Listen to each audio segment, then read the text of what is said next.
Welcome to a Press X Let's Play. As always, I am Kevin McManus, and today we're looking at a spooky, scary game for the Halloween occasion. And I want to look at my three favorite horror games, and this is going to be one of the three, and it is Clock Tower 3. I loved this game so much. This is a mix of a nostalgia play with a Halloween twist, which I very much like. I'm a huge horror movie fan, even bigger horror game fan, and this one was the one that really got me into the genre. I remember playing this a whole bunch with my sister back in the day and my niece, and being stuck and buying the strategy guide and talking over what we thought was going to happen and what we should do next and everything. And it was just a really special game for that reason alone. And I've beaten it a handful of times now. But so let's hop in. I don't know what saves I even have on this particular memory card. I think I have a save of a New Game Plus. So let's go ahead and check it out. So I liked this game because it did the defenseless slasher movie Scared correctly. I felt like it... Hold on, sorry. Third stage. Cleared third stage. So we have two that are right at the beginning.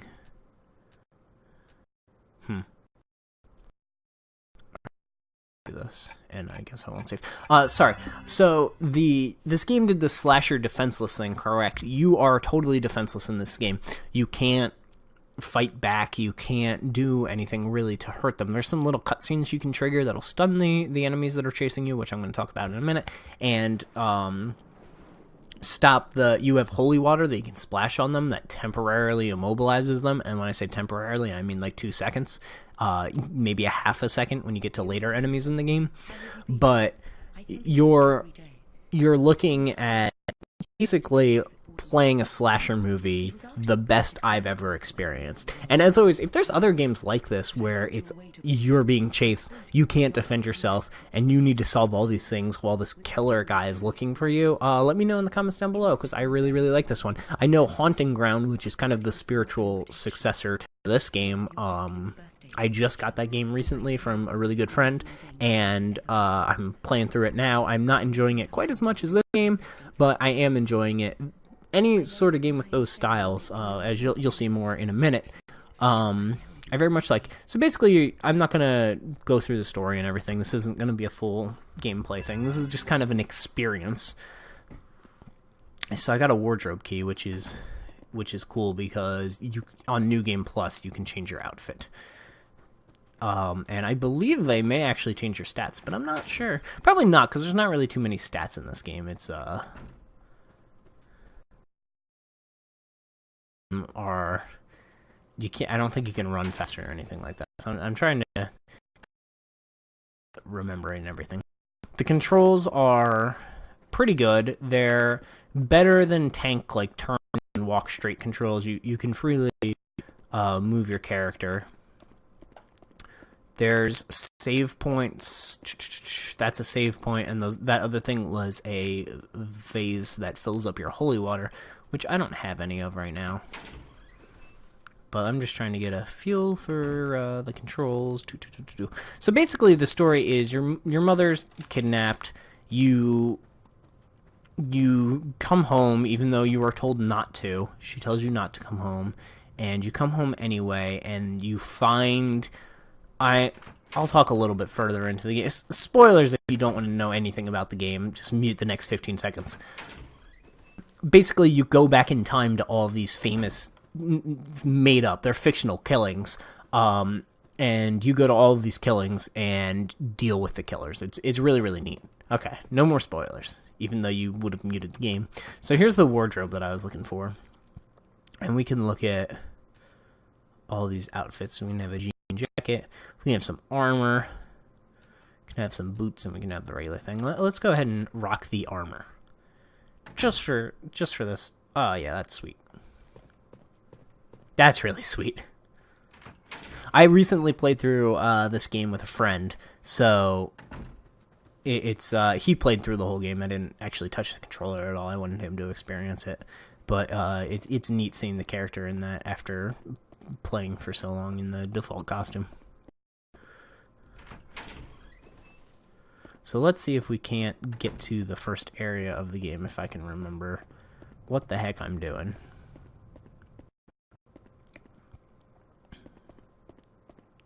The clock is the perfect time. Sorry I don't remember exactly what to do. I'll quit apologizing, but I very much would like to show you as much as I can. The controls for the game are very simple because I already was in here. Because you can't do much. You can basically walk, crawl, and shoot your holy water, and that's basically and interact. This is sealed by a holy water barrier, which you need holy water to get rid of. What? She's got 2 doors in her room?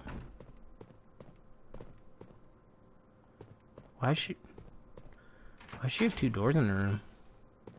So there's a door across the hallway from her. Let's go check that one out. Remember whose room we're looking for. Possibly her Philip. Nothing of interest. I'm interested. Don't tell me how to feel. So some of you, this game actually didn't get reception. It got like okay reception. It was different than the other games in the series. Clock Tower was kind of a beloved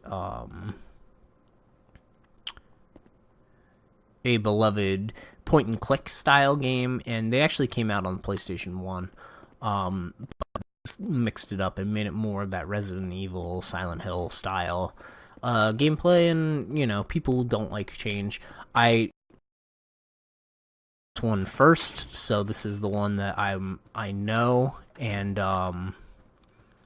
it's the one I love, but I'm more than willing to play the Clock Tower games again. In fact, there was a Kickstarter, I believe, for the game called Nightcry, which is the spiritual successor to the Clock Tower games, and I'll explain that in a second too. And yeah, I'm very excited for it. It's actually a Vita game. And everybody knows I love me some Vita. So I'm gonna... Oh, that's how you can crouch. You can crawl. How the heck do I do any... Let's try to leave. Really dumb, because I was like, yeah, I play this game a lot, and I know exactly what I'm doing and stuff. I know I'm looking for the holy water thing, and you go to the fireplace and you crawl under it and such. Maybe I'm just supposed to try to activate this. Oh, that looks like what I'm supposed to do. Oh, and then I walk back and the statue falls over. I think that's what was supposed to happen. It's one of those things that, as gamers, when you know what you're supposed to do next, you're always thinking about how to get there, and you're not really thinking about doing things like interacting with stuff that you know is locked, even though that's technically the correct thing to do. So all I had to do was interact with the thing that I knew was locked, and I didn't do it because I knew it was locked. But so here the fire goes out. And this is how it teaches you how to crawl.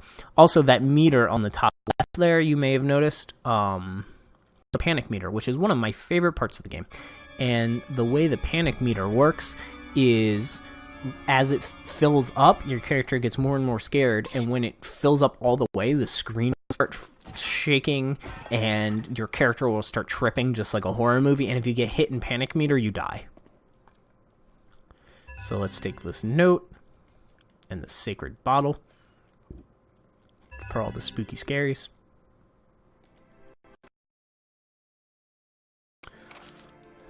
Okay, is there a quick way to...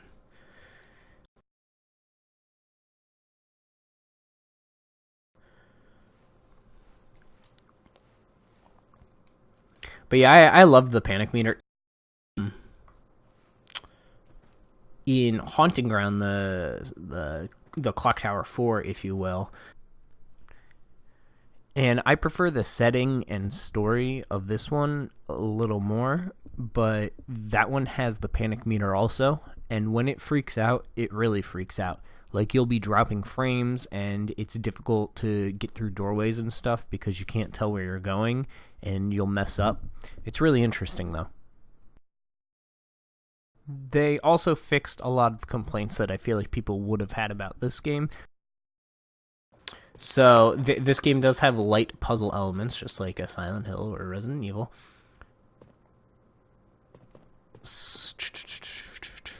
And I remember the puzzle,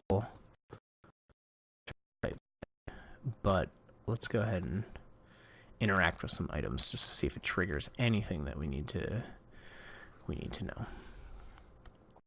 So here's a cutscene. She finds the picture. It's either her grandfather and her, or her mom and her dad and her. It's probably her mom and her dad. That makes more sense.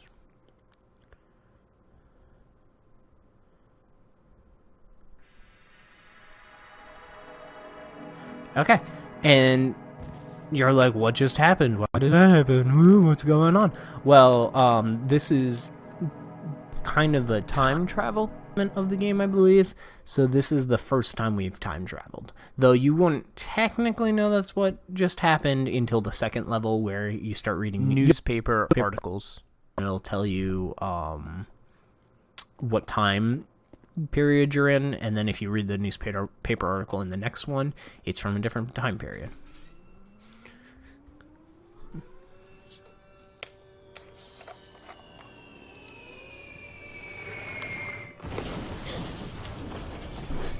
Well, I dropped the cat in my water.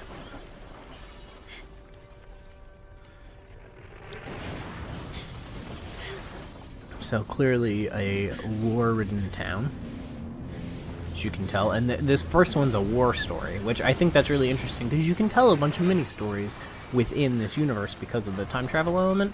So this first one's a war story, and honestly, I think it's the best story. The game takes a real sharp turn about halfway through, and it gets kind of just strange. But even if you only play the first two stories of this game, I feel like it's worth it. However, I do not have a price point for this game if you were to want to pick it up. I think I would say $15. But personal copy that I've loved and cherished forever. So you saw I just kicked some cans there. Eventually there's going to be a serial killer, very slasher-like. And if you do things like kick cans or go through doors, or you don't hide or whatever, they'll hear you or see you and come after you. So you need to kind of watch your step. And in Haunting Ground, the sequel, you need to do things like close the door behind you, or you can leave it open and kind of lure him down the wrong path. You can open a door and then run away from it, and he might go through the doors. It's really, really neat. I would love to show you the killers. So give me back my ring. So there's these ghosts. They basically are just annoyances. They haunt you and they grab you and they make you panic. But if you can find the item that they feel like they died in vain, basically. And if you can find the item that's the reason that they died, and use it, the corpse, which I think you just do this, it'll heal the spirit, and they'll go away and give you a little gift. So they're not too spooky scary. I will say some of the villain things in this are pretty scary. Maybe not in design, but in jump scares and stuff like that. There's enough of them in the game to keep you on edge, but not enough to feel like it's annoying. So there's a bunch of cans that you can't avoid. They're just constantly showing you that stuff. And I'm going to start skipping the cutscenes because I can hear a piano. So here's the creepy piano music in the recital hall. And we're going to go into speedrun mode and skip everything. And I'm actually going to head back and refill this holy water up to 3. I think there's another seal right down the stairs. I don't want to save. There's another seal right down the stairs, but, you know. I really like this armor. It looks ridiculous because she's supposed to be a terrified schoolgirl, but she looks way cooler in the armor. Alyssa, I found you. Okay, so there's another ghost. Here's what happens if you get grabbed by the ghosts. I believe his item, or her item is down here, but I could be wrong. So let's just go ahead and check it out. A pen. Yeah, so I believe that pen goes to the ghost, a separate ghost, actually. I think they're tricking you a little bit. So we're just going to keep going. Your panic meter goes down naturally, and also you get lavender, which will make it go down quickly if you're in a bind. So here's the tuxedo store. So we're going to go ahead and go into here, because I believe this is how you get chased by the killer. But I could be wrong. I know he comes from here, but I don't know if it'll happen this early.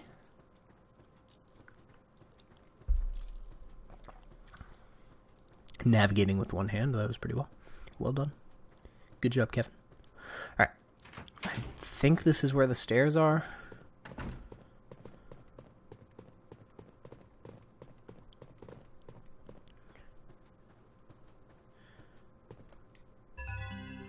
So if I'm not incorrect, this triggers the killer.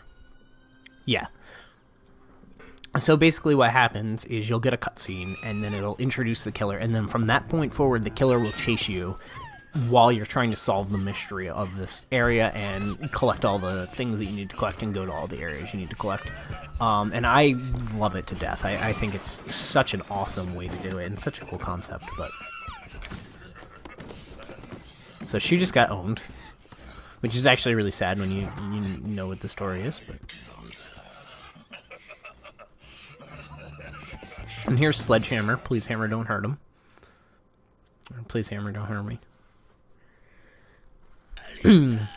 So now he's just going to chase you and pop out of nowhere, and not pop out of nowhere, but he's going to chase you, and like he'll just kick in a door and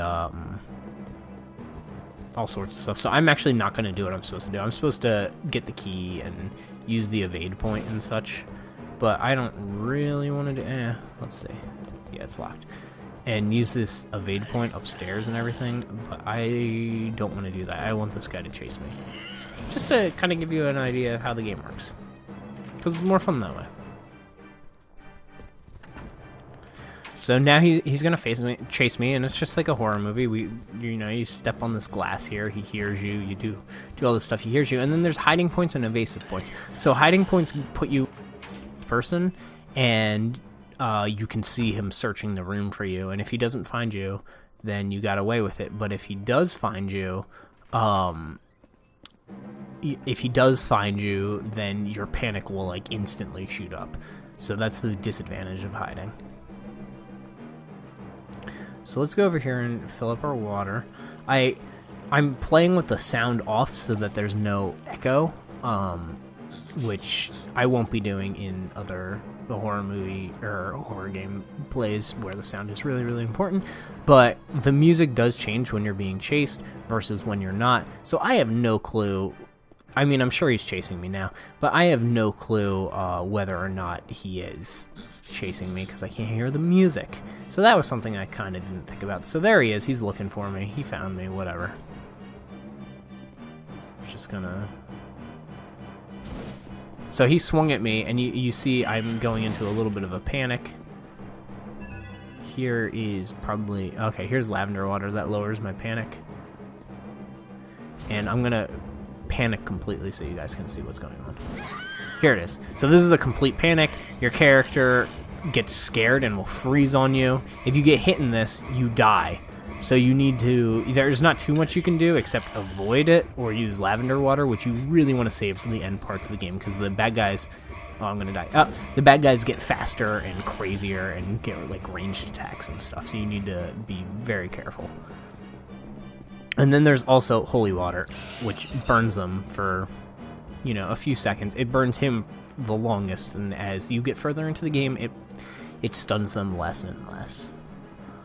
So I'm gonna try and get to a hiding point and see what's up. But like I said, I don't have the music. I can't tell what's going on. As long as he doesn't kick in the door, I think we're okay. So here's a hiding spot. So we can kind of look at him. We see that there's an item over there. And hopefully he doesn't find us. Hopefully he gives up. He's coming straight for us, though. He also has a spiked mace, which is interesting. So in the normal game, he has a sledgehammer. I'm imagining that New Game Plus, they probably all have new weapons, which is kind of interesting. I don't play New Game Plus. I always play the normal game when I hop in. So maybe they have they all have new weapons in New Game Plus. That's interesting. I feel like they do. I feel like I vaguely remember that. I did have the strategy guide for this game. Basically, me and my sister, when we played it, we got stuck real bad. And it was because I told her, I'm not allowing you to go through this particular door because there's a jump scare. And I freaked out when it happened. I was really young. And I freaked out when it happened, and I was like, don't go through that door, don't go through that door, don't go through that door. And we quit playing because we couldn't figure out what to do, and I fell asleep. And I woke up the next day, and she's like, okay, I got us to the next part of the game. And I was like, what'd you do? She's like, well, I went through that door that you kept saying don't go through. So, there are jump scares. In my defense, I thought the door led to the area that we already investigated. But I guess it didn't. So let's go upstairs. Maybe we can trigger that other point and find the invitation to the piano area and do all of that. What's in here? So here's another holy water door. I did kind of waste one of my holy waters. You need to be mindful with your holy waters. You can always go back and refill them. It's not like you can get stuck. And that's another thing I really liked about this game. You can't get stuck in this game. You can always go back to wherever you messed up or wherever you didn't bring the item you needed and do it again. In something like Resident Evil, you can just not have enough bullets, like you waste all your bullets or you waste all your whatever, and then you legitimately get stuck. But since this game didn't have a fighting mechanic, they kind of eliminated that, and I like it. It's just an exploration game. I just really adore this game. So let's go ahead and open this.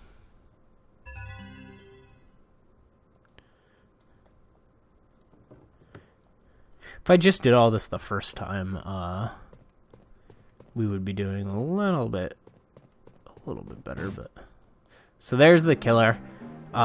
Scared me a little bit, but he opened it just as the screen paused, so that was helpful to me.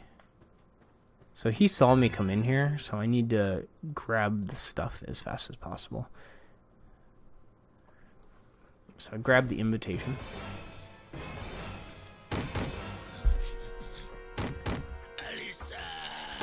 And he's gonna break down this door soon, so I need to do something. So this is where it teaches you about evasion points. And basically what these do is they stun the enemy, and so you have time to do whatever the next action in the game is to do. They're totally missable, they're totally optional, so you don't have to do it, but they just stun the enemy for a short period of time while you move on with your day. So we got the diary. That's lovely and sweet. She's a sweet little girl. And oh, he's gone, just like the classic horror movie. It just gives you a little out if something happens, and if you can avoid using them, you should do that, because there is not a super amount of backtracking, but the areas are pretty small in comparison. When I played them, when I played them before, I was like, wow, these areas are they're really big. Kojima? Huh. That sign says Kojima. That's funny. I don't know if that's a popular... I mean, this is a Capcom game, so... it just has to be a popular name. Yeah, there it is again. Oh man, I'm gonna panic. So, playing on New Game Plus is... clearly making this more difficult than it would have been otherwise, because my panic meter is going crazy. Oh, Alyssa, go, go, go, go, go, go, go! Oh, so I had, I think, a lavender stone or a something stone, and it protects you if you get hit when... Oh, but it won't that time. Alyssa down. Alyssa down. Yeah, so New Game Plus is a little bit harder. That's fun. That's fun. This is definitely one of my Halloween treats, this game. I very much enjoy everything about this game. Like I said, there's multiple enemies that you come in contact with. They're broken into bite-sized areas, all telling their own little story, and then it comes together and tells an overarching story about Alyssa. A very good, very awesome. Love everything about it. Definitely holds up well. Thumbs up for this game. Holds up very, very well. I recommend it to anybody, and I recommend checking out something like Haunting Ground if you really, really enjoyed this game. That one's a little pricey to pick up, but worth it nonetheless. So anyway, as always, I am Kevin McManus. Like, share, and subscribe this video, and let me know what other games you would like me to check out, new or old. I'm very interested in trying out any of them. But yeah, go ahead and give me a like, give me a share, give me a subscribe, and I'll speak with you next time.